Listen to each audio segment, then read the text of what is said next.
check this out. I'm sure you've seen this as well. 1,968 single-family homes were sold in Rhode Island between January and March, which is the highest ever on record. That is so crazy. And the first quarter is not typically the busy season. No, the first quarter is actually one of the slowest, if not the slowest.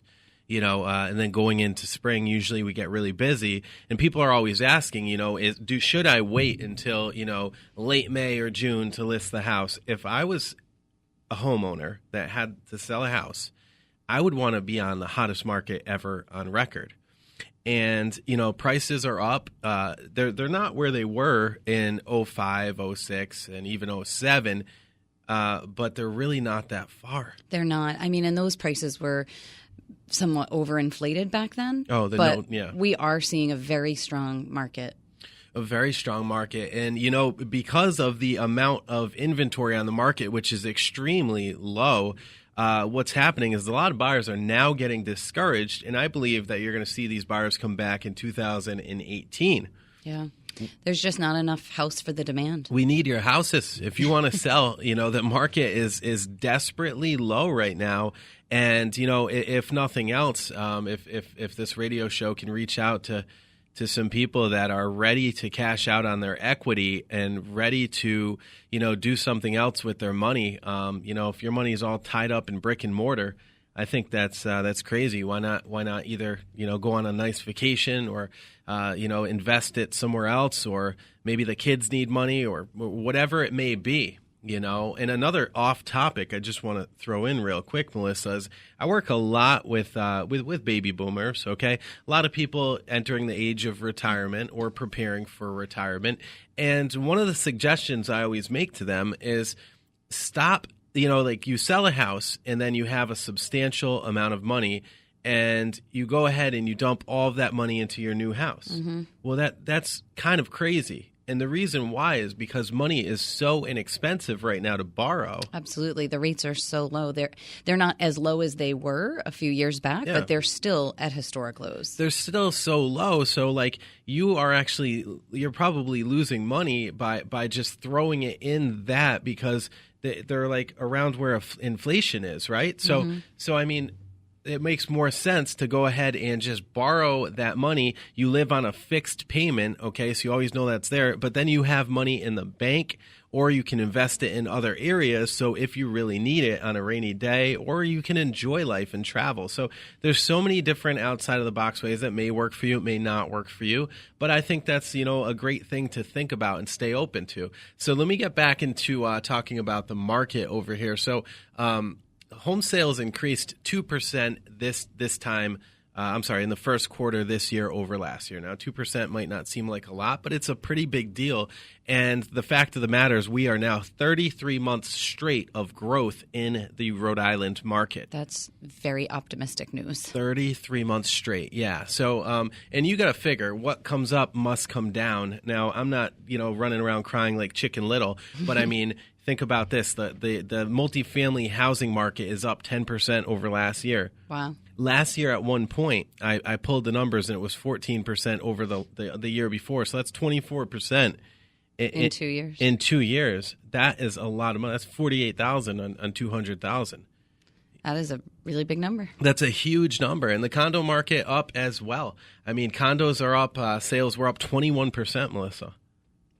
And condos are usually the last to rebound when we've been in a down market. So that's, again, just all positive things showing that the market is recovering. Absolutely. So many people were stuck without equity in their home for so long. And it's nice to be able to sit down. And I honestly can't remember, maybe two clients out of the past 50 or so had to bring money to the closing table. Okay. That's not a bad percentage. Not a bad percentage at all. And you know that distressed properties, because you and I, we work a lot with short sales together as well. Those are down, foreclosures, short sales, I believe around 2% the last time I checked of the entire market, which is a very small number. Yeah, we've definitely seen the activity in the short sale market shifting because people, like you said, do have some equity now. Yeah, they do. Or, they decided to hold on and rent the property out because guess what? Rental prices are through the roof. We're talking 31, 32% higher than they were in 2009, which is also actually bringing a lot of millennials and even people of an older age to the market because they're like, you know what? We're sick and tired of this. Lending is so much easier now than it was a few years back. Yeah. And, we think now it's the time to buy. It's great. And think about this, too. Where home prices are, they're higher than they were. But because the rates somehow have stayed very low, they're still very low. I really thought they would be higher. The payments are very manageable still. Yeah, people are still getting a lot of bang for their buck. And I think identifying that the rental market is so high is what's pushing so many buyers into the market because they're realizing they can actually buy and sustain less money monthly by buying and owning than just renting. Totally. And not to mention all the other factors that comes into owning a home that we've spoken about so many times on the show. Obviously, your tax write-offs, just the pride of owning something. It's like a bank account, and it sits there for years and hopefully appreciates. Yeah, lots of benefits there.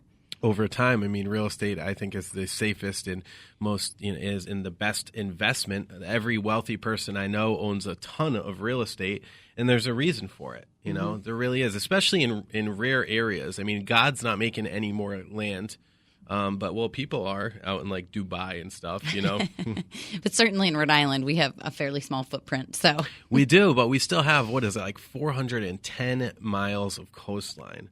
Wow. Wonderful. It's amazing because most of it's been developed. A lot of it's been developed. So we actually have a huge shortage right now as well. It's, of water view properties.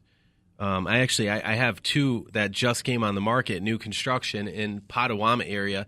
Guys, if you have never seen the Potawatomi area of beautiful. Warwick, it's actually across the bay from the rest of Warwick. You have to go through East Greenwich to get there. It's where Goddard Park is. Yes. We did this wonderful drone video. I'm going to see if Vanessa on our marketing team, if she can throw that up on the website. Oh, that'd be cool to see. You guys got to check out this video. It's absolutely beautiful. Go to the website, theroundtableradio.com. Check this out. This is probably one of the best videos I've ever seen of Rhode Island. You should be proud of this state. It's absolutely one of the most beautiful places I've ever been to. And when we have really so much to offer, people that are relocating and coming into town, I totally love it here.